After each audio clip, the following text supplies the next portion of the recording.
Today is Thursday, July 9, 2020. Coming up on Roland Martin Unfiltered, breaking news. The family of Lieutenant Richard Collins, a black man who was killed in a hate crime in Maryland, they are expected to receive his death benefits. He was, of course, a Bowie State graduate who was headed to the United States Army. We'll give you those details. Donald Trump continues to chafe at rules for schools opening up, but he has a big issue. Supreme Court ruled today he must turn over his taxes to New York State for a grand jury. You are not above the law. Also, another Supreme Court ruling comes down granting lots of territory to Native Americans in Oklahoma. We'll tell you about that. The singer Lady A will join us. She is embroiled in a lawsuit with the group formerly known as Lady Antebellum. They want to change their name to Lady A. They're suing her, but she's had the name for 20 years. Yeah. Also, a Houston police officer asked black bystanders for their help in detaining a brother. Wait till y'all see this video. We'll also be joined by Pastor Michael McBride, who says the brutality of policing is reaching a breaking point and our community needs to deal with the issue of gun violence. And also, the University of Chicago has removed 2 tributes to Senator Stephen Douglas, who was a slave supporter in Tennessee. They are removing the bust of a Confederate, Grand Dragon, leader of the KKK. And in Virginia, a judge has ruled Richmond cannot remove any more Confederate statues, and the family of Arthur Ashe are requesting his memorial be removed. Yeah, we're going to break it all down right here on Roland Martin Unfiltered. It's time to bring the funk. Let's go. He's got it. Whatever the biz, he's on it. Whatever it is, he's got the scoop, the fact, the find. And when it breaks, he's right on time and it's rolling. Best believe he's knowing. Putting it down from sports to news to politics. With entertainment just for kicks, he's rolling. It's on go, roll, y'all. It's Roland Martin, yeah. Rolling with Roland now. He's funk, he's fresh, he's real, the best, you know he's Roland Martin now.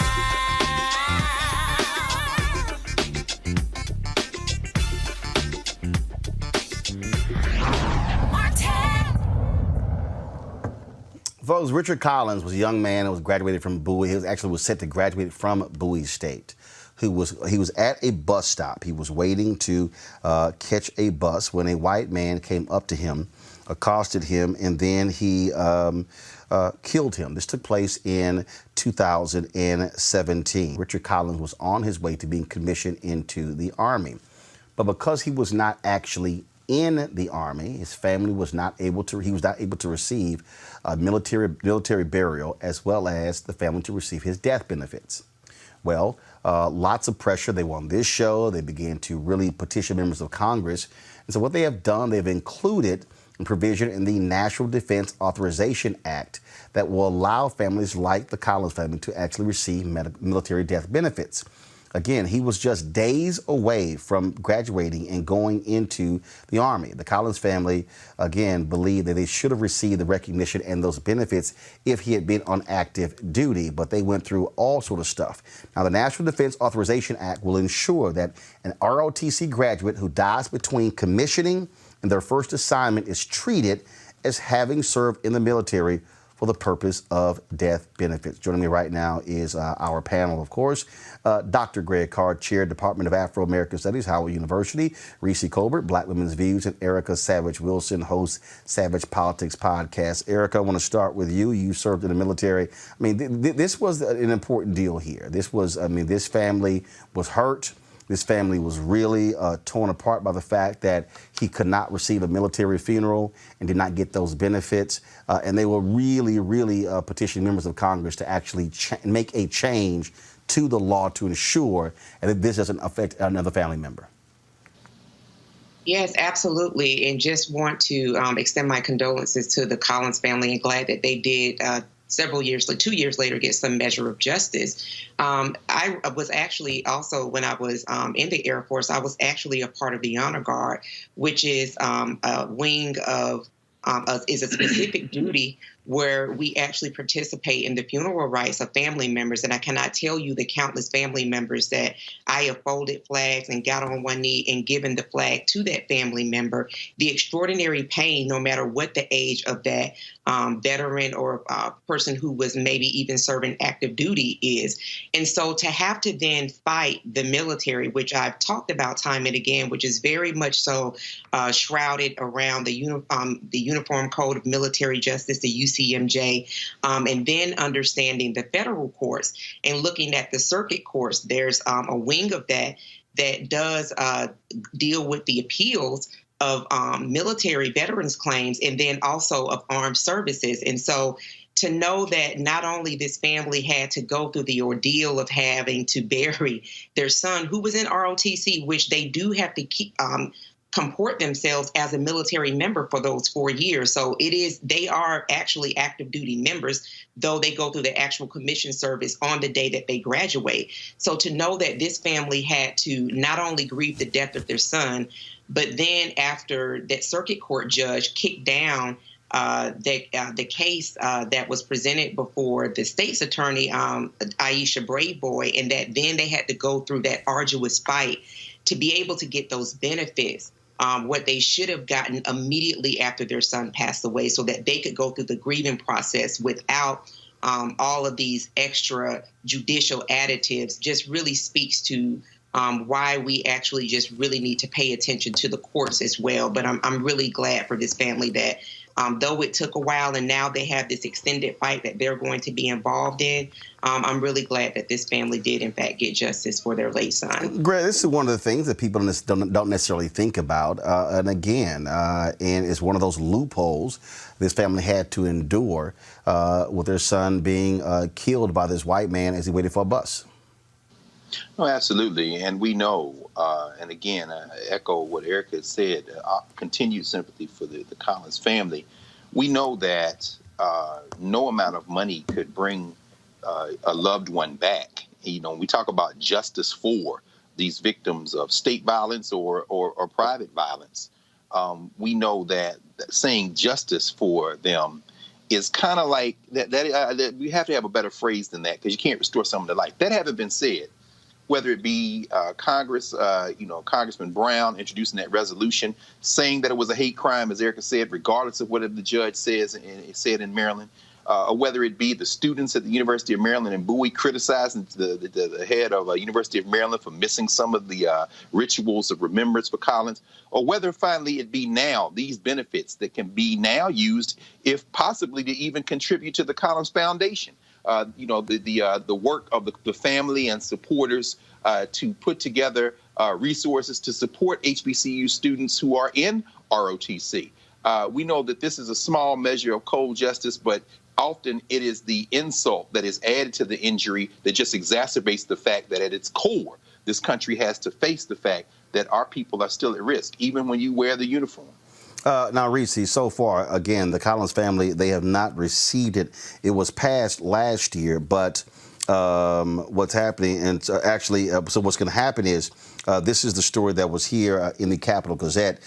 Congress has said that after passing legislation last year following a Bowie State's student's murder to ensure, go to my iPad, please, to ensure ROTC graduates who died between commissioning and their first assignment receive military death benefits, this year lawmakers expect to have it apply to the case that brought the matter to attention. Congressmen and senators who secured the provision in the National Defense Authorization Act expect that it will pass when the session returns later this month. And so, again, this was all driven by the Collins family. And, for the people out there who say, well, you know what, I don't know what these politicians do or these Congressional Black Caucus members do.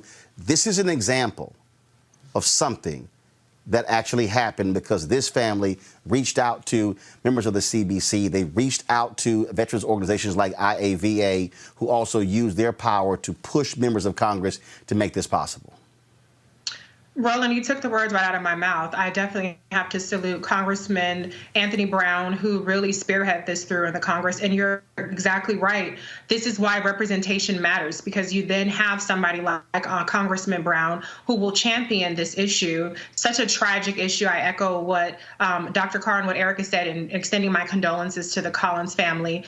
And I especially echo what Dr. Carr said in terms of adding the insult to injury. The fact that they're not going to get justice in the very loose sense of the word, in terms of it being acknowledged as a hate crime by the judicial system, even though the man was convicted of murder, it's even more insulting that he was just days away from getting those to being a commissioned officer when he was just brutally and tragically murdered. And so this starts to somewhat right the wrong. You cannot obviously bring Collins back. You can't bring that much consolation to the Collins family. But should this unfortunate tragic event ever happen again, that the next family won't have to be subjected to this kind of trauma over and over again. And again, it passed last year, but they applied to future families, which is why they had to go back and actually get it applied to the Richard Collins case. And so, again, that's exactly why that has been done. All right, folks, let's go to our next story, and that is we are seeing all these different things happen all across the country when it comes to Confederate statues. We even saw the Columbus statue ripped apart and thrown into the harbor in Baltimore. The mayor there is saying that they're going to bring people to justice who actually did that. Now, what's happening in Tennessee? This is what happened today when the legislature there moved to remove the bust of a former Grand Wizard of the KKK.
To a museum at the University of Chicago. They have removed 2 tributes that honor Senator Stephen Douglas, a U.S. Senator from Illinois. The items were relocated to the university's Special Collections Research Center.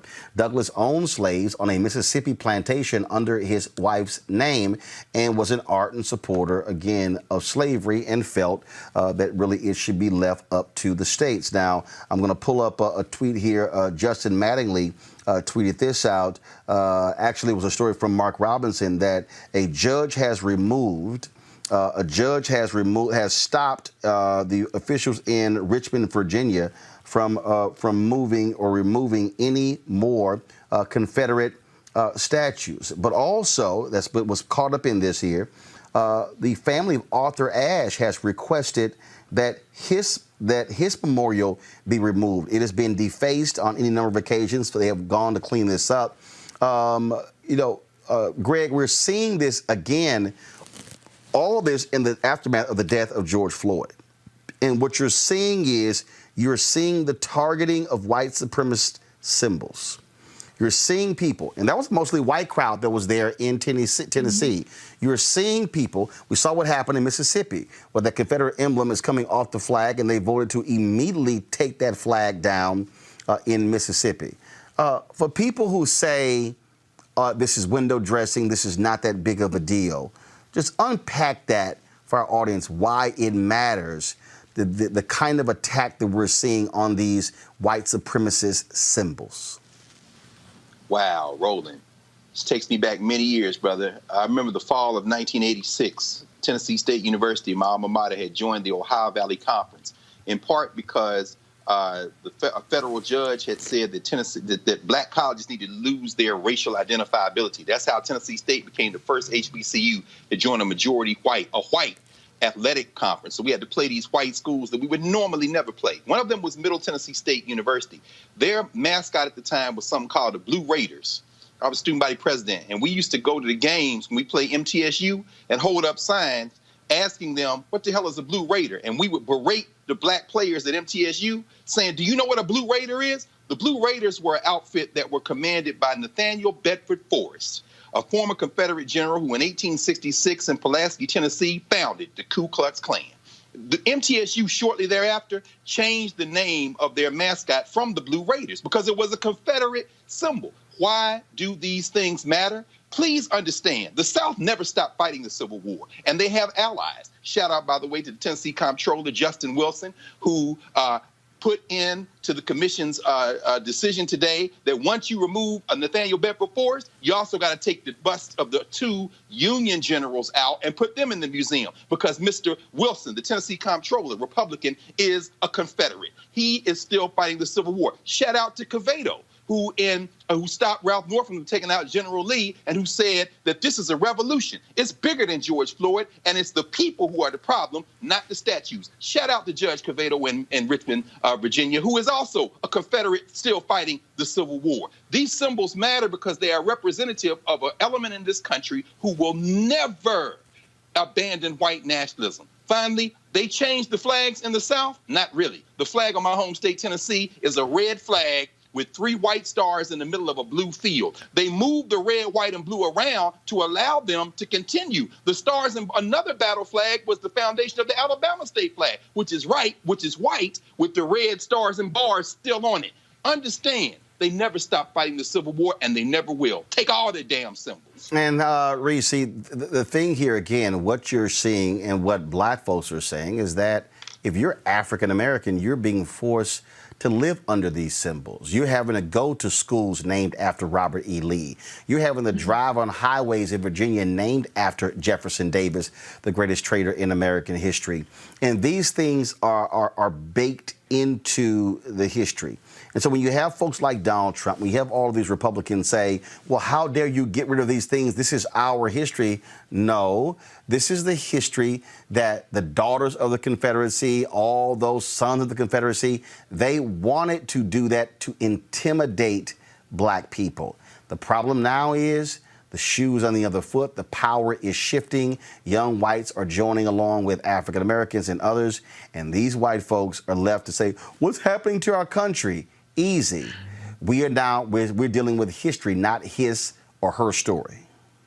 Absolutely. I mean, these symbols are white supremacist propaganda, and that's what it is to indoctrinate us into a complacency with the white nationalism that has basically run amok in this country for centuries. And it's not lost on me that today that Black Lives Matter is being painted in front of Trump Tower by the exonerated 5, some of them who participated in that painting.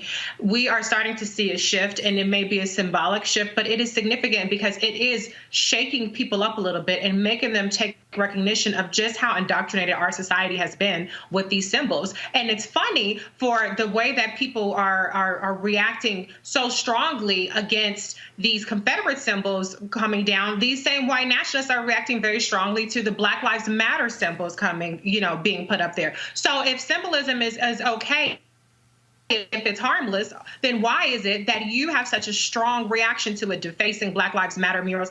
And as you said, Roland, Arthur Ashe's bust being defaced. We're seeing these types of the hypocrisy of these people, but guess what? They're on notice. And I was encouraged to see that there was a lot of white students there who were right along with it, cheering it, because they have to wake up. A lot of people have been saying, oh, this new generation is going to make a difference. I haven't seen it yet, but with this George Floyd murder and the movement that has sprung up around it, I'm starting to see maybe we're getting a shift in this younger generation that people have been saying is going to happen. Erica. Right. And even in the case of Baltimore, where you have officials saying that we're going to bring those folks that actually took down Christopher Columbus, took down that statue. I was watching, and I don't know exactly, recall the name of the city official, but he waxed poetically about his Italian American heritage and that Christopher Columbus did mean something more than just being a genocidal, raping thief. Which was interesting to me because not saying that Governor Andrew Cuomo said the same thing, but it definitely has strong sentiments around Christopher Columbus. But I'm really glad to see that in this new day that people are understanding and seeing just merely by the responses of folks, not just people that are in the South, white people in the South, but just white people, period, wanting to hang on to something that really does, in and on its face, because of the times in which they were erected, were meant to, as you said, Roland, cause stress and pain and harm and intimidation to the Black community. So for me, it's very interesting, not really in seeing them brought down, because I love it. And as Dr. Carr said, take them all damn down.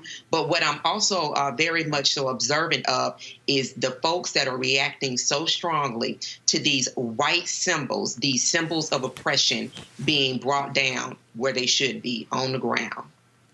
Well, absolutely. And so, again, I got no issue with them coming down. I say take them all down. I don't care what anybody has to say. It to me, is stupid. It makes no sense whatsoever. Something I'm also, though, enjoying is what happens today in New York City, where they painted Black Lives Matter in front of Trump Tower. New York City Mayor Bill de Blasio, Reverend Al Sharpton, and others were in front of Trump Tower painting Black Lives Matter on the street. Watch this.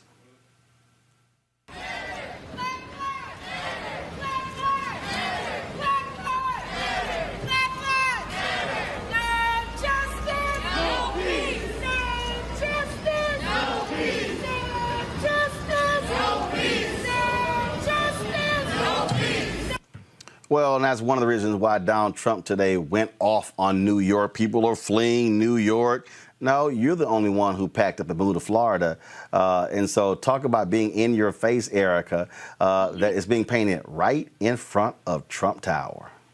Isn't that lovely? The son of a Klansman has Black Lives Matter painted in front of Trump Tower. I absolutely love it. This is a person who is a abuser of emoluments. This is a person who has a regime that he has installed that is a danger to not only Black and brown folks, but really to what is left of American democracy. And to see that this happened today, I know, I'm just thinking about Mayor de Blasio. I know that he has an election that with some other folks that are thinking about getting in the race. And so I think that he kind of felt that it would be best for him to do that. But for the exonerated five, as my girl Reese talked about, to see them out and being able to get a measure of justice, because they never got an apology and never will get the time that they lost back from their lives, having been accused of something that they did not do. So for me to see this painted in front of a thief, of a bankrupter, of a liar, is beautiful. Reese. Yeah, I think it's certainly poetic justice, but it's also very disturbing how much this unnerves the white nationalist in chief. This should be something that any decent president for all people would be celebrating as well. But of course, as Erica pointed out, he is the son of a Klansman. But poetic justice is something that I will take as it comes to Donald Trump. More poetic justice will be voting his ass out in November. But I do have to pull Mayor Bill de Blasio's card a little bit, because his police department has been very abusive and very destructive to people protesting through the Black Lives Matter movement. And so he certainly does not get a pass with this. This is one of those things where symbolism doesn't necessarily trump what's actually happening on the ground. But as it relates strictly to Donald Trump, I say good on you, de Blasio. Greg, of course, it does sort of drive these guys crazy. And all those folks there, they're going to have to look at that every single day. Donald Trump has not returned to Trump Tower in a very long time. Oh, but I just can't wait till he return one day, and he's got to actually look at that huge symbol. Well, friends and family, we all know that Donald Trump might not be able to come back to Trump Tower because he might have defaulted on the loan. His niece is taking care of all of this. Of all the books, Mary Trump she's stalking him like Omar in The Wire, brother. So I'm just saying, when you see he's clearly not well mentally, and this will drive him crazier than anything. So yes, there's that. It's a little bittersweet. And I'm thinking about, what Erica said. The New York City police budget is over $6 billion. City Council then pushed back because they wanted to slice $1 billion of it and maybe move $350 million or so to other services in the city. But ultimately, when I hear that sister saying no justice, no peace, it takes me back to the days of what would you say, Big Al rather than Skinny Al, like Big Luther and Skinny Luther. During the Big Al days, we talk about Yusuf Hawkins, you talk about Eleanor Bumpers, and you talk about all these deaths and murders that took place. We understand that this movement is a street movement, and that ultimately symbols are important, as we've been saying. And yes, Donald Trump is going to be driven crazy, but at the end of the day, these resources got to be allocated. So all respect to the warriors in New York, the street folk, the organizing folks who have pushed us to this moment. And we can now, as Reese said, we got to now keep pressing. It isn't enough now to say you've gotten something because you got a piece, something painted in the street in front of Trump Tower. Now we got to reallocate some resources. All right, folks, this Jasmine Kenney just posted this. This is breaking news out of Los Angeles. She tweets, death of Robert Fuller, who was found hanging from tree, ruled a suicide by Sheriff's Department after Sheriff says family confirmed mental health issues and red rope used in hanging was traced to a purchase on Fuller's EBT card. The thing here, Reese, is that the Sheriff's Department immediately went to the issue of suicide, but they had not really fully investigated. That's what angered a lot of black activists in Los Angeles, saying, no, take the time to truly investigate to ensure that this was indeed a suicide and was not a lynching. Yeah, and I think that was the exact point that I made, is there needs to be a thorough investigation. To just simply discard what is a very alarming situation, a hanging as a suicide without any evidence, is absolutely ridiculous. And so my condolences go out to the Fuller family. I'm glad that they were able to press to get an actual investigation and get to the bottom of it. I hope that people will accept that that's what happened and allow the family to move on and grieve. We have to address mental health in our community, but we also have to continue to hold the police officers accountable and ensure that when something happens that looks and smells like foul play, that it gets the appropriate attention and resources in investigating it from the authorities. The reason this was an issue, Erica, because this is the LA Times story I'm reading from. Go to my iPad, please. The findings upheld a preliminary determination of suicide by, give me 1 second, they sure got a lot of pop-up ads on here. The findings upheld a preliminary determination of suicide that Fuller's family and many residents of the Antelope Valley had called into question, citing the region's history of racism toward black people and the backdrop of unrest prompted by George Floyd's death. They voiced a suspicion that Fuller had been lynched and demanded a more thorough investigation monitored by outside agencies. Yeah, I'm so glad that you read that, Roland, because that is just a little bit of the different layers that black families have to go through in the pursuit of getting answers, in the pursuit of having our voices heard. And so that now the Fuller family has confirmation of what actually became of their son. This month is actually Mental Health Month. And so statistics have shown over the past few years that death by suicide has gone up amongst black children. And so with this being what is actually the case, that we have lost another young black life to suicide, hoping that this will actually shine some light and for there to be more conversation, particularly from those black mental health professionals that have an expertise in this area, to really talk about this being something that is very much so prevalent, particularly given you mentioned the uprisings that were noted in that piece, and all of the other systemic issues that our communities face in the midst of a global pandemic that is impacting our community at great lengths. And so I pray that the Fuller family can, as Reese said, move on in their process of grieving, but then we can actually have more well-rounded conversations about suicide and this impact that we're seeing on children as young as 8, 7, 6, and on up to this young man's age. And Greg, we've had other cases where there were ruled suicide. And again, this is one of those things that, look, we totally understand when African Americans make this point in terms of what happens outside. But we had the story of a writer on one of the NBC shows who committed suicide by hanging just a couple of weeks ago. But that took place inside of her home. So black people are naturally suspicious when the moment cops say, oh, that's a suicide. People here were saying, no. Take the time to investigate, and if that's what it determined, that's fine. But you have to do a real investigation and a full investigation. Absolutely, brother. I remember maybe 20 years ago, I was in Detroit for the African World Festival they have every summer, and there was a brother who was coming toward us in the crowd, and he was saying, "What's wrong with y'all? Y'all lost y'all damn mind. Don't y'all understand fair kind is right? Y'all run around here acting like everything's all right." And then as he passed by, people were just giving him a wide berth. I was with an elder, Anderson Thompson from Chicago. I'll never forget. Dr. Thompson looked at me as the brother passed, and he said, "You know what's funny, brother? He's the only sane one out here." The point is this. If you black in America, this place should be driving you crazy if you can feel anything. So let's be clear. Diamond Alexander hasn't given a comment yet, Brother Fuller's sister. She said, my brother wasn't suicidal. I know what y'all saying. And so there are two things at play here.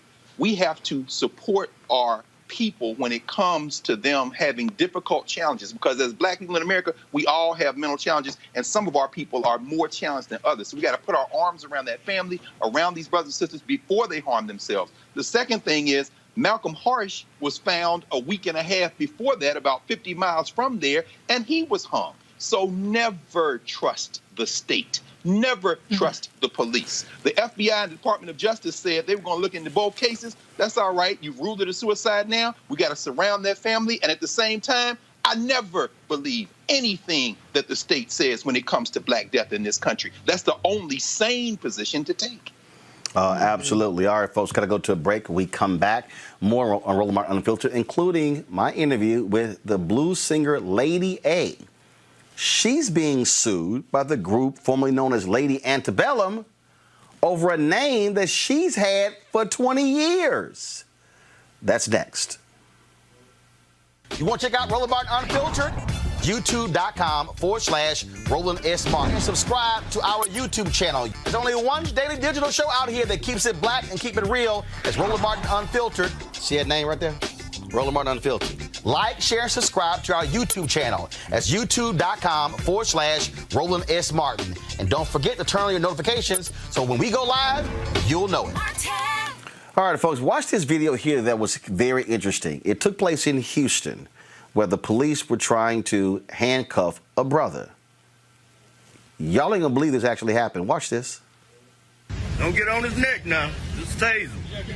Get off his neck, bro. Fuck all that shit. Come on his back. Come on his back. All right, we got you. I'm just saying, man. Right here. I got you. All right, yo. Y'all want to help out? Nah, we just. Just get off his back. I'm just saying, you know. Help us out. You need some help? Yeah. I'm just saying, though, bro. Just get off. Get off. He lying. He lying. As soon as we cuff him, as soon as we get him off. Stay still. Hey, I'm not Get him. He lying. Hey, don't do all that resistance, bro. Chill out, bro. Just chill out, man. They gonna put the handcuffs on you. He lying. Don't do all the resistance. They go the handcuffs right there. Get the handcuffs right there. We can't get that on. Yeah, he don't want to give us his arm, man. He's lying. Give me your arm, bro. Give me your say, home. Give me your arm, bro. Give me your arm. Give me your arm, man. Take it easy for yourself, man. Look, man, record this. I'm gonna get his arm so they won't hurt him. Record this. I'm gonna get his arm. Look, I'm gonna get his arm. We got a knife on. Do we got a knife on? We haven't found him. All right, come on, give me your arm, bro. I just don't want you to get hurt. I just don't want you to get hurt. Yeah. Come on, grab his arm. I don't want you to get hurt, man. I don't want you to get hurt, bro. Cuff him. Let him move, man. I just don't want him to get hurt. Thanks, guys. Hold on. Got it? Yeah. Roll him over. Come on. Okay, here's on top, man. Hey, come here. Sit up, man. Sit up. There you go. My taser broke off. So you're fine. We're getting 37 days. Greg, I can't recall ever seeing that take place. And you had these brothers, for the cops like, y'all want to help? And then they step in. That, to me, was a great example of police being cognizant of what was happening.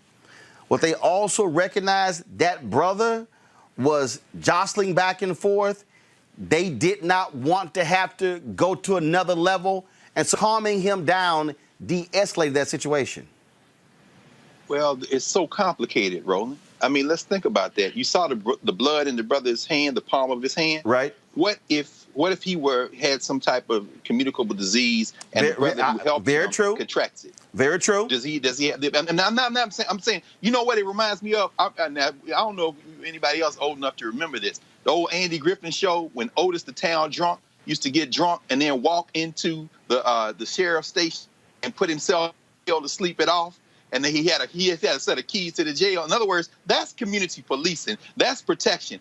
I'm looking at that like, here are black men and black women probably there as well, any of whom could be a victim of state violence at any moment. Now they're participating with the police, and the police have invited them to help in part because I think that second reason you say is true. They know they're being filmed. I'm not going to attribute, great motives or not motives, and I'm glad the brother was not harmed. But at the same time, what does it signal so that we see now we have to intervene to stop law enforcement from committing harm up to and including helping law enforcement arrest one of our people who might have some mental problems. So I'm glad they calmed him down, but at the same time, how do we restructure this thing so that we don't get used to the idea that we should be helping the police with their knee in the back of a black man? I mean, so many things going through my mind right now. Well, and I think, Reese, again, as I saw it, as I looked at that particular video, and the officer was saying, no, my knee is not on his neck, it's on his back.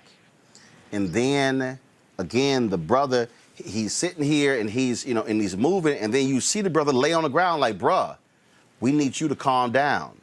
They're gonna handcuff you. We're here, we're taping, we need you to calm down.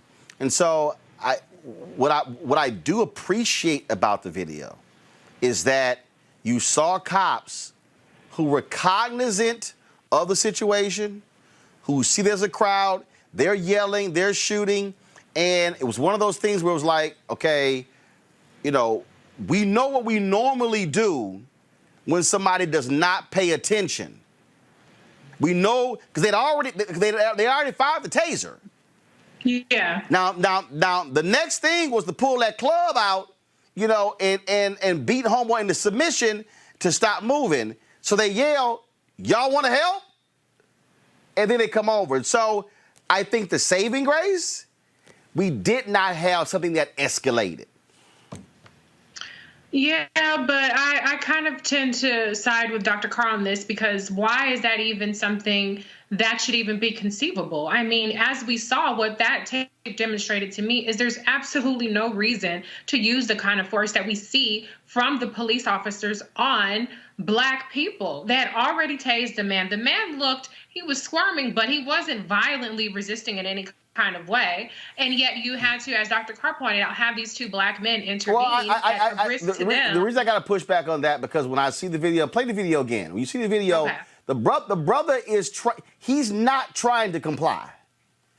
And so you see he's down. You see he's down there, and at one point, y'all pull a video, audio, please, audio.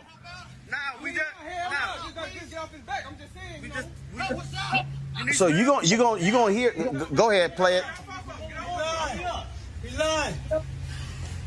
He's lying. We comfortable. Soon we can get him on. Stay still. Hey, I'm not this.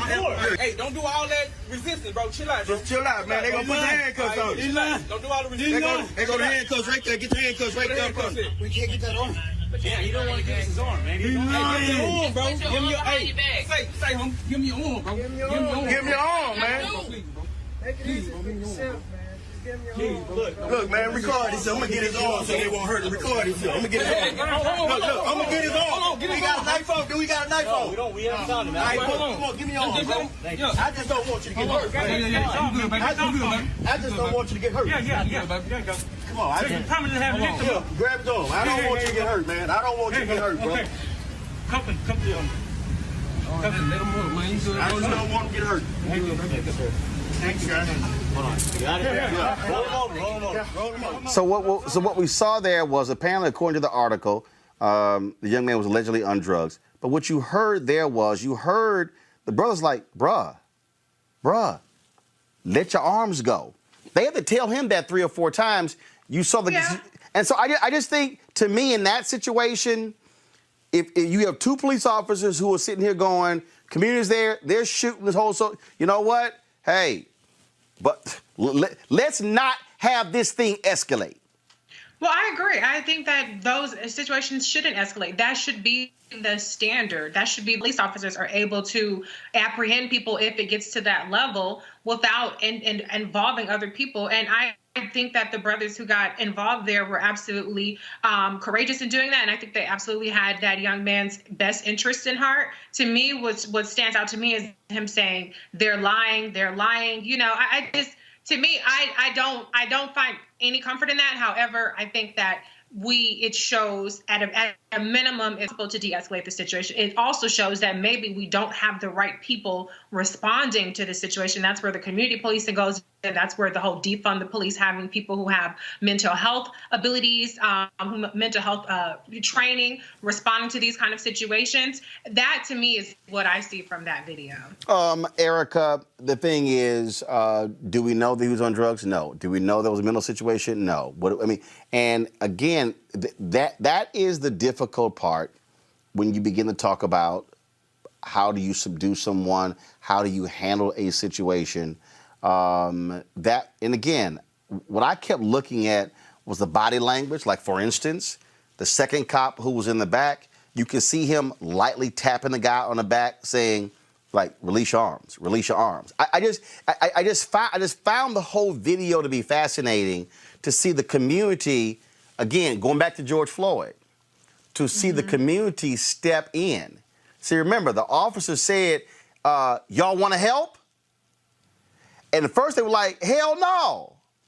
But then somebody else went, yeah. What was one of the criticisms that people heard about George Floyd? Why didn't somebody step in? Why? And so the dynamic I just thought was really interesting there, Erica. Go ahead. Yeah, it is an interesting dynamic, but I have to tell you, having read the transcript of George Floyd's release today, my heart is just heavy. And I just want to know, when is it can just Black folks just be human?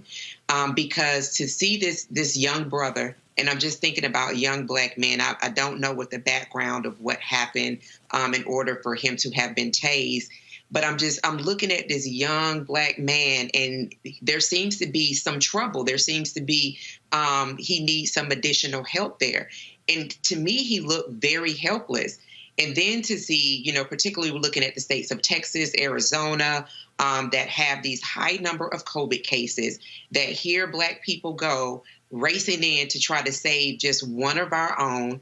I don't know if those people that came and intervened in that moment were wearing masks, but as Dr. Carr said, we do see the presence of blood and thinking about communicable diseases that can be spread. And so it looks like there were either 2 or 3 law enforcement officers. And so I'm just wondering, when it relates to Black life, when do we actually have a moment just to be treated human? When do we have a moment to be treated as though we are struggling with mental health issues? When do we get that layer of empathy that allows for law enforcement to engage us in a way that is not always fatal or so brutal? And so for that video, for all that what you shared, Roland, it's difficult for me. Well, and I think, and look, I think we have to also be honest that it is not an easy job being a police officer. It is not an easy job when you come on a situation and you try to ascertain what's going on. Taser was used, gun wasn't used. And again, I'm not saying the officers were right, he was wrong, he was right, the officers are wrong. What I am saying is that we have seen many situations like this where tasers were not fired, gun was used, brother ends up dead. We've seen other examples where the cops said, get the hell back, and they fought the people, they're fighting him, they're yanking on him, trying to snatch him up, being extremely physical.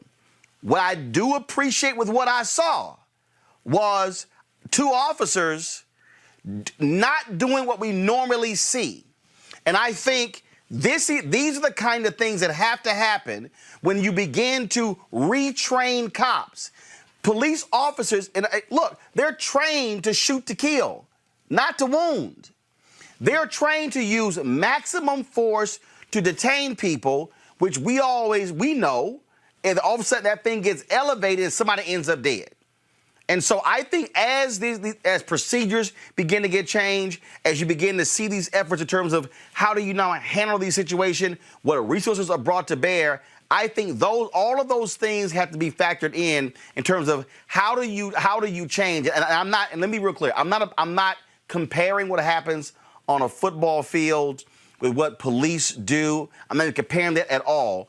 But I will use the example of how athletes were trained to hit in football. And now they're having to retrain them not to lead with their helmet, and some guys like, look, man, that's all I know, that's all I was taught. And hopefully you have a new generation of athlete who is being trained a different way, and it will be received a different way when they're on the field. The same way you have these cops now who are like, well, I don't care, I was trained to bust heads. Those are folks who need to be out. Like in New York, they're trying to slow down a 400% increase of cops retiring. I got no problem with all those cops quitting, because what that's going to do, frankly, is open up the force for some people who want to be able to police correctly. And so I just think that this is one of those things where we're going to see more examples like this. But I do appreciate what I saw, because it could have gone another way, and I'm glad it didn't. And so that's what I just hope there. Now, folks, as we continue our fight against police brutality, again, cities across the country are experiencing an even bigger problem, that is gun violence in communities. And there are organizations that are addressing the issue. Pastor Michael McBride, he's the director of urban strategies with the Live Free campaign. He joins us right now. Pastor McBride, on this issue, and it's very interesting because when you look at people like Terry Crews is being criticized big time, and because he's been saying, well, all Black lives should matter, even when it comes to the gun violence in the communities. We had a brother who was on yesterday with a black, with a group of African Americans who are armed, who said, yeah, we have to also look at what's happening with these shootings in our neighborhood. They're still looking for this man they believe was involved in the killing death of an 8-year-old girl there. Look at the shootings taking place in Chicago. And so how do you reconcile the critics who say Black Lives Matter should also be addressing these issues with gun violence the same way they are with systemic racism? Yeah, well, it's great to be with you, Roland. Thanks for having me on. I mean, I think this conversation is fascinating. It's definitely necessary for us to interrogate the relevance of what does it mean for all of us to be asking everyone to do the same thing at the same time in order for one thing to be, quote unquote, true or not. The reality is there are people literally every day all across the country waking up to address the issue of gun-related shootings and homicides in urban communities. They're doing it far away from the press. They are doing peace walks. One would call it a protest. They're doing literal engagement with the highest risk of victims and shooters. And so I think most people are saying this because they just don't know the work is happening. Certainly I would call them enemies, adversaries, are attempting to say this to distract us from the larger point that there's not been one day in the history of this country that Black bodies, indigenous bodies, have not been subjected to arbitrary violence at the hands of the state. So we should uncouple at least the argument as relates to, does everyone have to do the grunt work to address this issue? Certainly, we all should be concerned about it. And I don't know one Black person I've met in the dozens of cities I've worked in that are not concerned about the loss of Black children, adults, and young adults at the hands of gun violence. I've not met one. But this is the dichotomy of this conversation. And that is, there is this assumption that Black people don't want police. No. What they don't want is they don't want police framing Black folks, beating Black folks, planting guns and weapons on Black folks, planting drugs on Black folks. That's what they don't want. And so Black people who live in these neighborhoods want to be safe. Just like white folks on the north side of Chicago want to be safe, Black folks on the west side and south side want to be safe as well. But it sort of is set up as this either or. Either you accept the brutality or you get what you want in terms of you have community policing. That to me, I think, is the problem of how this thing is set up. Well, I think what's interesting about how it's set up, I think I agree with you. I think they're false choices, right? I think Black people don't want violence. We don't want a lack of safety in our community. It's not that Black people want police or don't want police. We just want safety. And so we have to continue to push ourselves to have the conversation about how do we create safety. In suburban communities where they smoke drugs, sell drugs, et cetera, they don't have police officers cracking people's heads over drugs or even over domestic violence or even over conflict. They figure out a way to resolve crime in suburban communities with less police, more tax dollars to address the social ills, and a more kind of peaceful community. In Black communities, it seems like... But we also got to be honest. You typically will not see open air drug markets in white suburban communities because they're being sold inside. You're seeing something different when you talk about what's happening in Black neighborhoods. So how do you as an activist communicate to police how policing has to be different?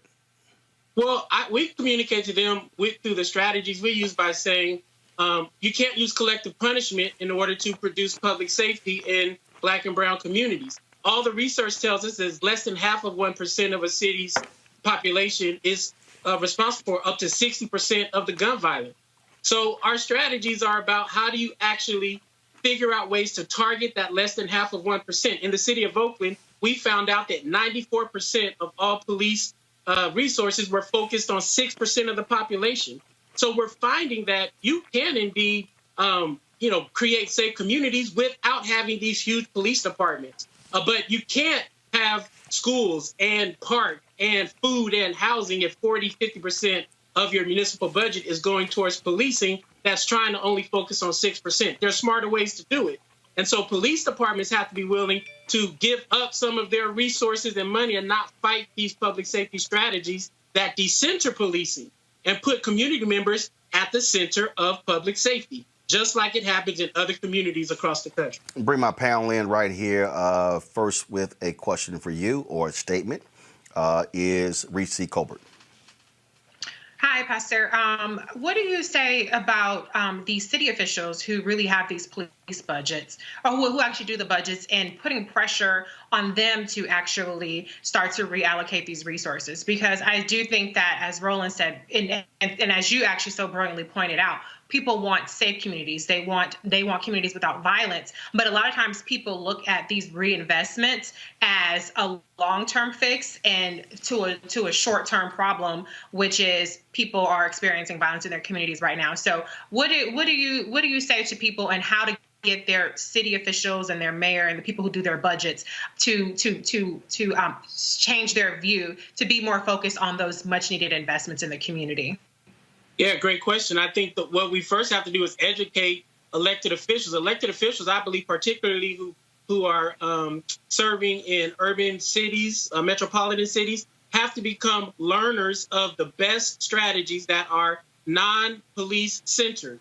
And those strategies are out there. They're very well evaluated. The group reduction violence strategy, the hospital-based intervention, establishing offices of neighborhood safety. Get these strategies in your mind so as a policymaker, you don't have to be convinced by community members to do a best practice that is well within your reach. In at least a dozen cities we've worked in, we've reduced gun violence by 30, 40, 50% in less than 18 months. It's not a long-term fix. It's that most elected officials are not extremely aware of the great kind of innovations in public safety, and they're too wedded to a very lazy response that is about increasing police officers in neighborhoods, because that's the only tool we have. Michelle Alexander says it like this: we never have money for anything else but police and prisons when Black people ask for it. Elected officials have to begin to ask for something different and figure out ways to legislate in that way. Erica. Hi, Reverend McBride. So I was reading where you talked about you had spent some time, I believe, on the Housing Authority Board or something something of that nature. And could you just kind of talk to the audience about gentrification and its implication on cities that have been traditionally Black and urban? Yeah, we when I was kind of just starting some of my advocacy career, I was appointed to the Housing Authority in Berkeley, California. And even in a city as progressive as Berkeley, you found that they were quickly trying to freeze out or at least phase out the kinds of public housing opportunities that were afforded to Black folks, brown folks, kind of low-wage workers in this city because the property values were skyrocketing. And again, I just continue to believe that, as my good friend Heather McGee says, the economy is not the weather. It doesn't just happen. Like, policy decisions drive how we figure out ways to create basic needs for our communities. Certainly, the federal resources around HUD began to dry up, but there were also ways and decisions, I believe, with development and all kinds of other decisions locally that could have been done, establishing housing trusts, figuring out ways to put some certain fees on development that come into the city that can stabilize the housing market and make sure Black people, brown people, other poor working folks are not displaced because wealthy folks don't like to travel in traffic for an hour or hour and a half. I mean, that's an untenable policy framework. So we need champions of all of these issues. There are solutions. People just got to want to be champions for the poor. And I find we don't have a lot of champions for the poor for our elected officials. Last question, Greg Carr. Reverend Brad, thank you. I want to add my my thanks and respect for the work you're doing and the work you've been doing for quite some time. You know, in one interview, you said that the brutality of policing and law enforcement is reaching a breaking point in the social consciousness. If this society doesn't make these changes, if it doesn't go along the lines of this structural reimagining that you've been fighting for, that, you know, you've been standing shoulder to shoulder with so many others and fighting for, what do you see happening if we don't go down the path that you're advocating for? Well, I think we'll continue to see what's happening now, the delegitimization of law enforcement, which will lead to the delegitimization of government. We have to remember that police departments are the first contact for the state. And so if the state cannot figure out ways to treat its own citizens with respect, with trust, with justice, how then would people have any confidence in the state? We are seeing on our watch the unraveling of our democracy because of this wild, crazy despot that we have in office. But he's just the kind of showman for a circus that has too long run amok in Black community. So I think we're at a crossroad moment. I hope that the kind of 31 flavors of organizing that's happening, multiracial, multi-faith, multi-class in the street, is going to save this country from itself. But regardless of that, I do believe the poor and the meek will inherit the earth. Even if the United States continues to unravel, I think the people will persist, and we have to continue to imagine an existence that does not require the oppression, the violence against those who are the most vulnerable among us. So the ball is in the court of the nation. The people, I think, are already speaking, and prayerfully will keep speaking until we get the justice that we deserve. All right, Pastor McBride, we certainly appreciate it. Thank you so very much. Thank you, Doc. Thanks for having me. All right, folks. Coming up next, the singer Lady A in a lawsuit with the group formerly known as Lady Antebellum. But how are you going to sue somebody who's had a name for 20 years and you just started using it because you changed your name because of a slave reference? That ain't white folks being allies. We'll talk with Lady A next on Roland Martin Unfiltered. You want to support Roland Martin Unfiltered? Be sure to join our Bring the Funk fan club. Every dollar that you give to us supports our daily digital show. There's only one daily digital show out here that keeps it black and keep it real as Roland Martin Unfiltered. Support the Roland Martin Unfiltered daily digital show by going to RolandMartinUnfiltered.com. Our goal is to get 20,000 of our fans contributing $50 each for the whole year. You can make this possible. RolandMartinUnfiltered.com.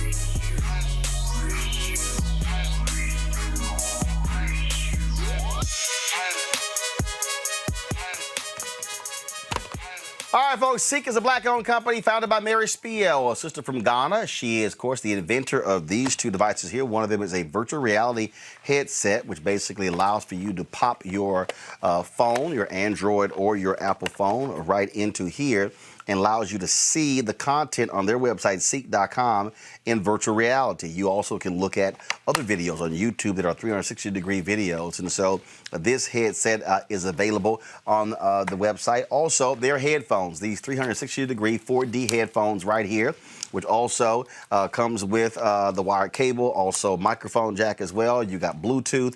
You can use this for gaming if you want to, music, videos, you name it. Fantastic sound as well. A sister, she sent me a tweet. She said, why didn't I tell her about the bass in these headphones? Because she said that she has a bass head in her house. And so her son decided to grab her headphones. I said, no, boo, tell your son to go buy his own. If you want to get these products, again, supporting black-owned businesses that support this show, go to Ceek.com. Use this promo code RM. You see it right here, RMVIP2020, RMVIP2020. And so when you buy their products, you also are supporting Roland Martin Unfiltered. So we certainly appreciate that with the folks at Ceek.com, Ceek.com. All right, folks, a country group called Lady Antebellum dropped their name in the wake of the death of George Floyd. Why? Because their name has ties to slavery. So they changed their name to Lady A. Only problem with that, a sister who's a blues singer out of Seattle, she's been using that name for more than 2 decades. The band's lawsuit indicated that they applied for trademarks for the name Lady A for entertainment services and for use on clothing back in 2010. Joining us right now is the actual Lady A. How you doing? I'm blessed. How you doing? So when this whole thing happened, them changing their name, folks like, oh my goodness, this is great. These allies, they're woke. Then they go to Lady A. They've already changed their name on Twitter. And you're sitting here going, hello, I'm here. Now they're suing you? Yeah. You know how privilege works. So they didn't reach out to me until the Rolling Stone interview happened. And I Roland, was working. I worked from home and literally had gotten off my work computer and the Rolling Stone magazine called me. And so I was shocked because I didn't know. My phone had been blowing up, but I was working during the day, so I didn't know. And that's how I found out. So how long have you used the stage name Lady A? I've been using Lady A since 1987. Okay, since 80. That's my karaoke name, back in the karaoke days. And then I started singing with a Motown review band for many, many years. And that name tattooed on my shoulder. You said you have Lady A tattooed on your shoulder? Tattooed on my shoulder. It's my brand. It's my moniker. So you use the name. Have you recorded albums? Have you, all of those different things under the name Lady A? Recorded 5 CDs. My brand new CD, Lady A Live in New Orleans, is going to drop next Saturday on my birthday, my 62nd birthday. God blesses me. And right now, I'm pretty much erased all over social media. And that was one of the talks that we had. Lady Antebellum, they wanted to coexist. That was their whole game plan from the beginning. Because you can't say you didn't know I was there. I saw their name and then my name was under it. I've been very happy with that, just the way it is. But I thought that we were going to be able to come to an agreement and reach an agreement that would leave us both whole. And I always said, I don't think coexisting is going to work. That's not going to work. You're being Lady A and I'm being Lady A. How does that work? And then I even asked the question, well, you took Antebellum out of your name because it had racist connotations. Well, then dropping it to Lady A, I don't understand. The A is still a connotation for racial slur. and yet you still want to use it. But every time I ask that question of the lawyers, I ask that question of the artists themselves. Everybody dismissed me like I hadn't asked anything. And I asked the question 3 times purposely each time I talked to them. I want to bring in. Nobody would respond. I want to bring in your producer, John Oliver. John, welcome to the show. John, what do you make all of this? Obviously, them suing Lady A is also generated a lot more attention for you guys as well. Not necessarily positive attention, but what do you make of this lawsuit?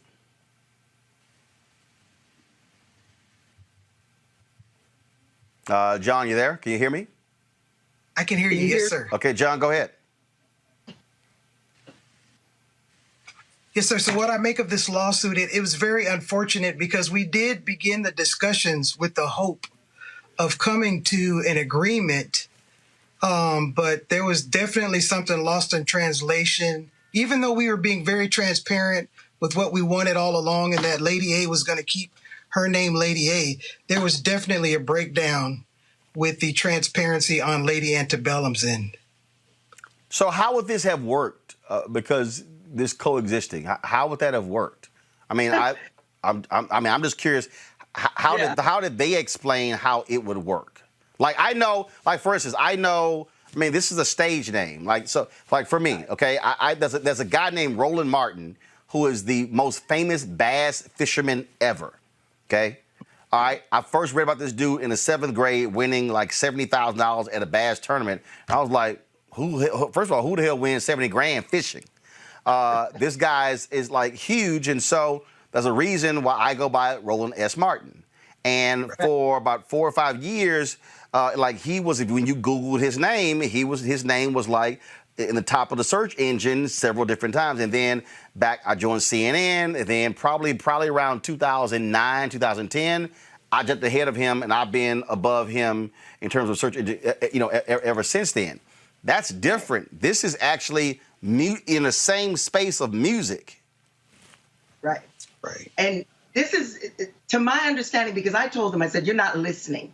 And them wanting to be an ally, and because of the connotation in the name, them wanting to be an ally, I specifically said, an ally is someone who helps lift up someone else, a Black person, an indigenous person, a person of color. That's how you're an ally, because your privilege allows you certain things. So if you want to be an ally, then let's work together on how this can work. And I specifically said, I don't see how coexistence is going to work, because you can't be Lady A and I be Lady A. So I made several suggestions. Why don't you be Lady A the band and I'll be Lady A the artist? You could hear crickets. We had other suggestions, that perhaps we go under their management. I go under their management and they take me on and rebrand me, right? Right. Total crickets.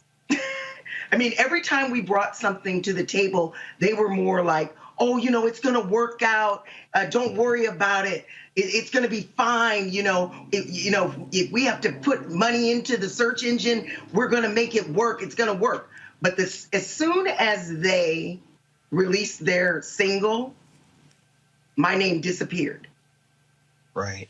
It's like you're trying to erase me. I'm not going to allow you to erase me. That's not, how do you think that's going to work?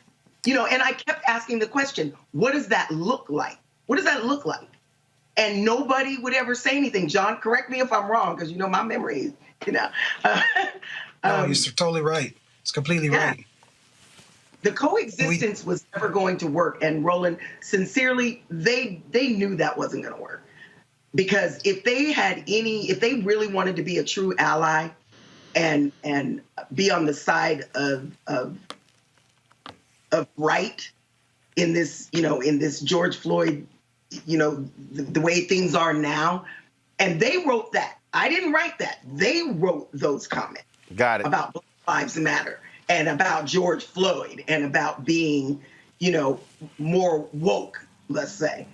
So for you to do this, to not take my suggestions, first of all, because you're not listening. And I told them that on the private call that we had with the artist, with myself and my producer, John, and my other producer, Dexter Allen. And I specifically said, you're not listening to me.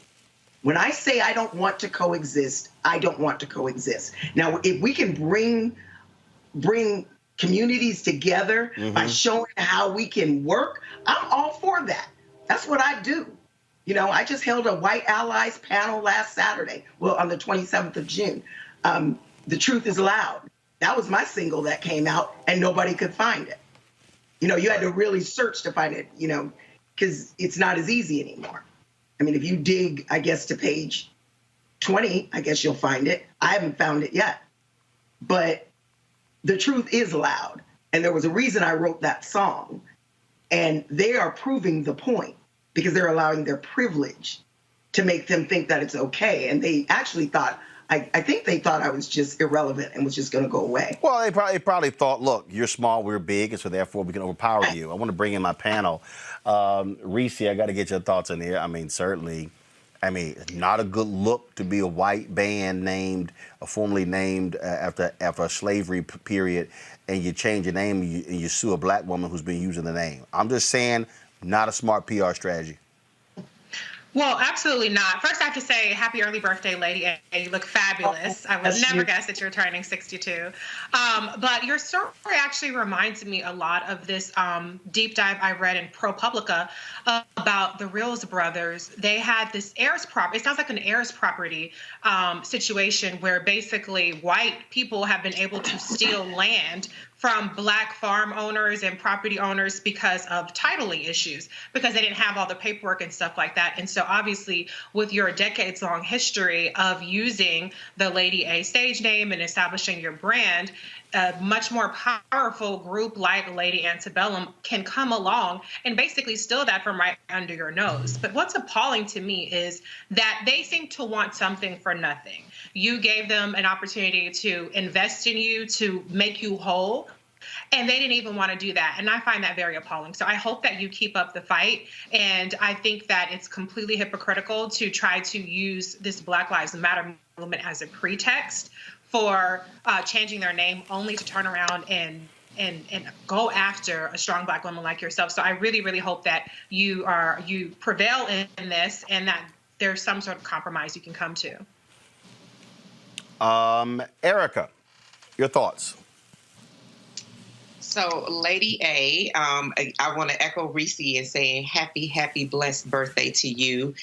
And that I really, really hope that this is something that Black Twitter gets behind, because I call them people of convenience, and that people are using Black Lives Matter, the aftermath of the lynching of George Floyd and Black deaths to really kind of rebrand themselves. And this story, for me, really kind of highlights why allies really are not trusted, because of them running plays like this over and over and over again. So I guess I want to know from you if there was something that you could charge the public with doing Roland definitely has a fantastic platform that we could do in addition to your appearance on Roland Martin Unfiltered to get this in the face of people that do talk and about pop culture. All right. First of all, I want to say again, thank you, Roland, for having myself and John on the show today. I'm asking people, first of all, to pray. Pray for me, my team, because I have a sense of I have a responsibility to my community, to the Rhapsody Project children that I mentor and teach. I have a responsibility to my family, to my team. John has been with me for 20 years, plus. And my other producer, Dexter Allen, has been with me for 10 years. These young men have blessed me and kept me in the music industry, doing what I love to do. I was blessed before I met them. I was blessed before people started calling and wanting to interview me. But what I would like you to know and take away is that my name is my identity. I chose that name, not only because my name is Anita, but you see I'm wearing purple. Purple is my color. Purple is the color of royalty. I have been brought up to believe that I am royalty, that I am somebody. And I think, just like you said, for them to try to take my name, that's like stepping on my ancestors, especially after I tried we tried to come to some reconciliation in some way, but you didn't want to hear anything I had to say. So I want to say one thing. I want people to continue to pray. I don't want people on Twitter and Black Twitter, and because I'm on Twitter, but I don't read it a whole lot. So I guess I got to start going on there. Girl, you better start reading stuff so you can sell some damn music. What's wrong with you? I know. You know, I'm gonna be real. I'm on there because I have my team that has put me on there. But you know what? I try to answer everybody. Like all these emails that I'm getting now. Look. I know y'all in the middle of this damn lawsuit, but you better look. What Lauren say? Ride this mother till the wheels fall off. You're right, and I will. Just saying. My mother said you can pray, but you got 5 senses. Right. I mean, look, praying is one thing, but remember, when Peter was drowning in the water, Jesus stuck his hand out. He didn't stick his hand in. So you got to do some work, too. The praying ain't just that whole deal. Greg Carr, what's your comment? But thank you, Brother Roland. Lady A, again, happy early birthday. Wait for Lady A live in New Orleans. You know, seems to me there are two things. You're in court, and there's been some report that you talking about you want some money from them. In fact, if you could do that. But then there's also the image war, the PR war, what Roland is talking about. I appreciate you wearing purple. It reminds me of another purple-wearing Seattle musician who came through Nashville, the great Jimi Hendrix. You know, people think Prince came up with purple. He was riffing off of Jimi Hendrix, who was in Seattle. But Hendrix came through Nashville as well. Hendrix was playing the blues in Nashville bars before he went out to the West Coast. And I'm saying all that by way of going back to something you said at the very beginning when you talked about privilege. This ain't just white privilege. This is young white Southern privilege. These three white kids, one of them, Hillary Scott, mama, sang with Reba McEntire and won Grammys. Another one, Charles Kelly, his sister-in-law is on Grey's Anatomy. These privileged white kids who dressed up in some Civil War era clothes in front of a plantation house and then decided to name themselves Antebellum, the tradition of bands like Leonard Skinner, who had their Confederate battle flags still worn that around.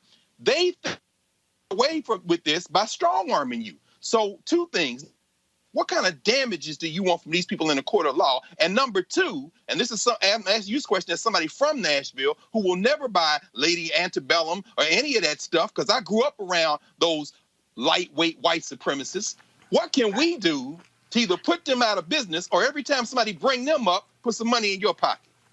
Right. You know, you can go right now because nobody can find me. Please go to my website, LadyABabyBlues.com. That's the only way anybody's going to be able to purchase my Lady A Live in New Orleans CD. And my band and I, we worked hard for that. I had sponsors that came and sponsored that trip. We went all the way to New Orleans to record that. John produced it. He's been with me, and that was our first live CD. So please go to LadyABabyBlues.com. The second thing is, don't let them think that this is going away. I'm not just somebody out here that don't know no better. I'm not giving up, and I'm not giving up my name. And if you want my name, you're going to pay for it. Plain and simple, because I was willing to rebrand myself. And what I had said was, when they talk about the $10 million, of course, they didn't tell the whole truth. So what I asked for was $5 million to compensate me for any loss and to help me to rebuild and rebrand myself, which I had asked them to do if I went under red light management. They could have done that. But of course, I wouldn't have trusted that, but they could have done that.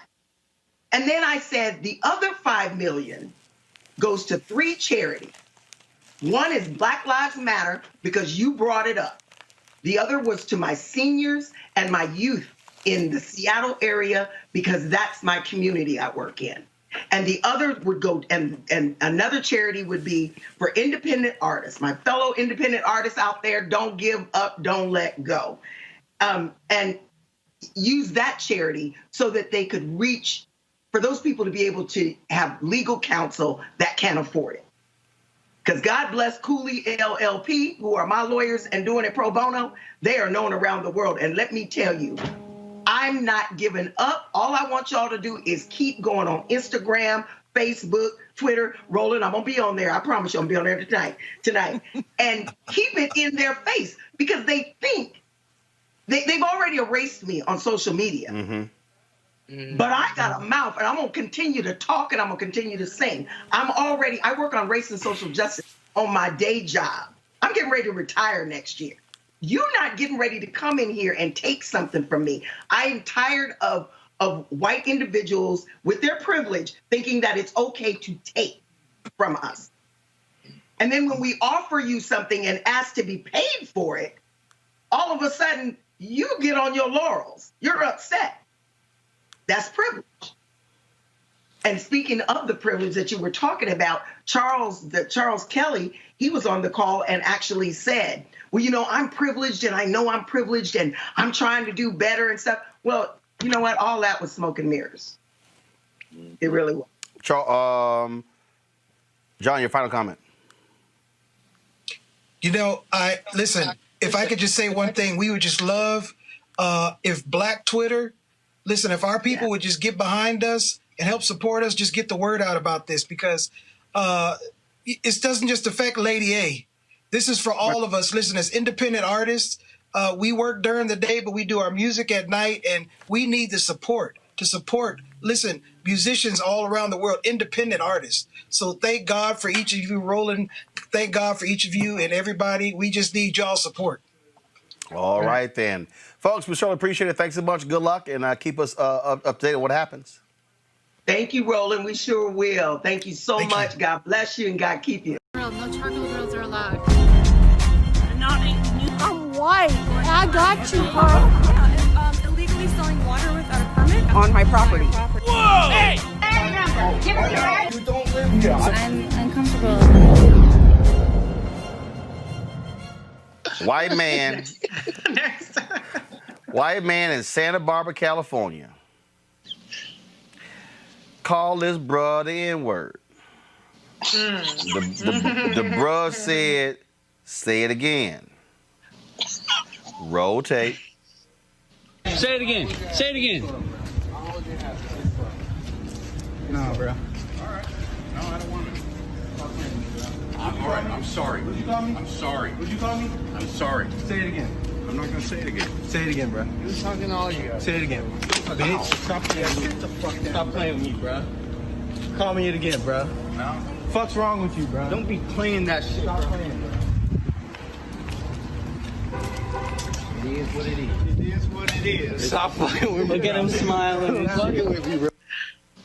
Greg Carr, it is what it is. Now we keep warning these white folks. Y'all gonna run against the wrong one. He was the wrong one.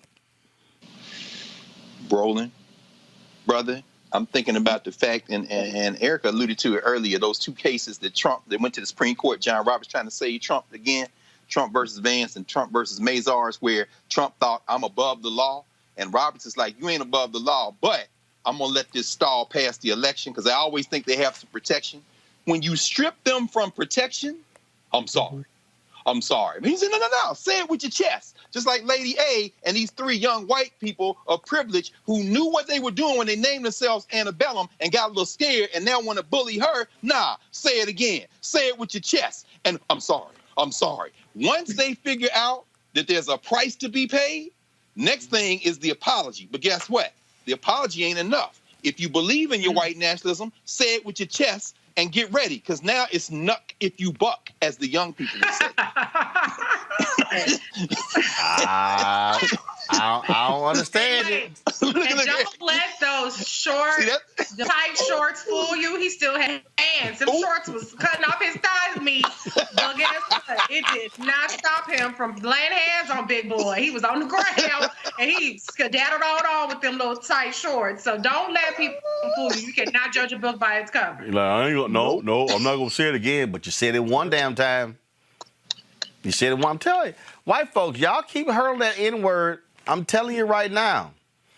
Hashtag Team Whip That Ass gonna show up and show out. All right, Erica, another white woman has a Costco manager. Her ass claims she was a doctor. Y'all, just hit play. Say cheese, you're in Costco not wearing your mask, refusing to wear your mask. Yes, call the police. And here's her mother. Yes, there's my mother. Shame me like an ass. Get out of here.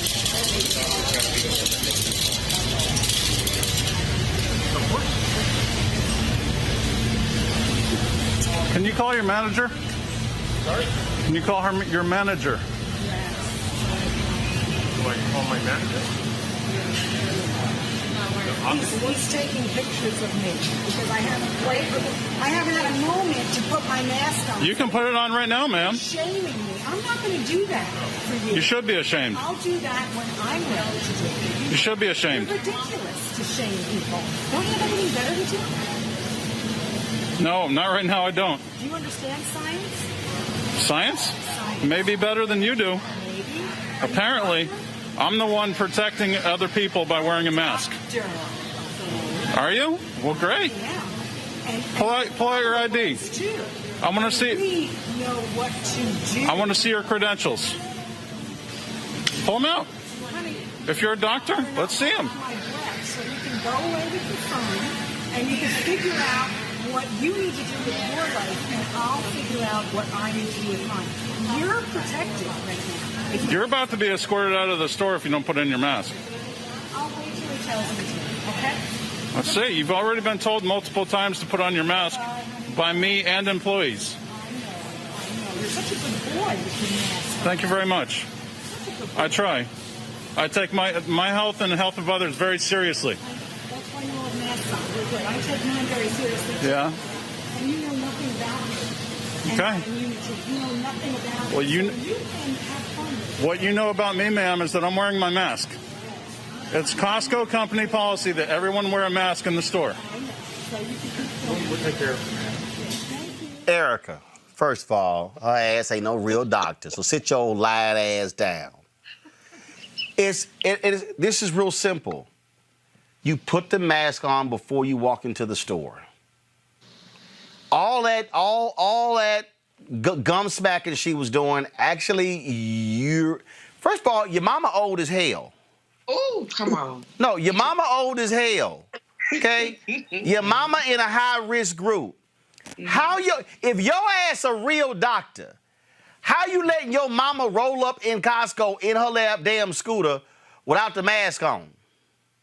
Literally rolling up. I mean, that lady has 1 foot on earth and 1 foot in the grave. And so this is really kind of par we've seen for the course. White people have been willing and have been able to do whatever they wanted to do. And now we have the United States #1 in confirmed coronavirus cases, and the number of deaths has been attributed largely to folks not wearing masks. It's just that simple. Reese reposted Bill Nye, which I thought was hilarious. It was like a 1-minute video of him putting on an N95 mask, showing that, listen, you can even sneeze in this and you see that the droplets don't go forward, but this is what the mask does. But see, when there is not a level of hostility that's shown towards Black and brown folks afforded to white people, you have a class of people that feel as though they can walk around and do whatever they want to because their Humpty Dumpty son of a Klansman, foolish, mediocre white president is doing the exact same, refusing to wear a mask. So until there is some type of national guideline for all of the Karens that call their lawyers before they go to the dentist's office, which why would you do that? And then this Costco lady with her mom, the crypt keeper, rolling up behind her. We'll see more of these videos. You spoke of the Bill Nye video. Actually, here it is. Go to my iPad. In the medical environment and when you're out mowing the lawn. This one's not sterilized, but it's pretty effective. So the reason we want you to wear a mask is to protect you, sure. But the main reason we want you to wear a mask is to protect me from you and the particles from your respiratory system from getting into my respiratory system. Everybody, this is a matter literally of life and death. And when I use the word literally, I mean literally a matter of life and death. So when you're out in public, please wear a mask. Thank you for joining me on Consider the Following. You're absolutely right. You've got these, you got these idiots who are just following the lead of Donald Trump. These people are just nuts. You know, there's no other way to explain what the hell wrong with these people. I don't get it. I think they're crazy. They're just nuts. And so, you know, again, my deal is tell them you can't bring your ass in here, no mask.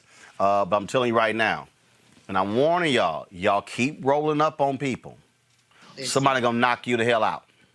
Gonna knock you smooth the hell out. Yeah. And I'm gonna be like Smokey. You got knocked. I'm just letting y'all know. Just letting y'all know. I have mace, so I'm ready for you. I'm just letting y'all know. I'm just letting y'all know what's gonna happen. I'm just keep warning y'all. So if y'all want to keep being famous with these videos, keep acting a fool. All right, folks, shout out to the people who give $50 or more. Join our Bring the Fuck fan club. Brian Hall, Carlton Hickman and Carol, Carola Boza Mead, Coolest Williams, C.W. Owens, Dalton Bramwell, Dante Pugh, Deborah Keys White, Deborah Zinquist, Doretta Gaston, Elgin Woodside, Elizabeth Nelson, Farley Johnson, Gregory, Harry Hall, Ilona, Ingrid Moye, Jasmine Johnson Hameen, Keith Cleanscales, Kimmy Wise, KW Remodeling, Lemuel Gray, Lisa Norman, Lola Tatum, Marilyn McGee, Melvin Dogan, Nichelle Higgins, Nikita Pope, Robert White, Robin, Ronald Connolly, Sharon Mills, Sharon Smith, Tatiana Victor, Tommy Green, Tony Gardner, Valerie Darden, Women of Icon International, Yowania Jenkins, Yvette Sims, Yvonne Gill, Yvonne Hova.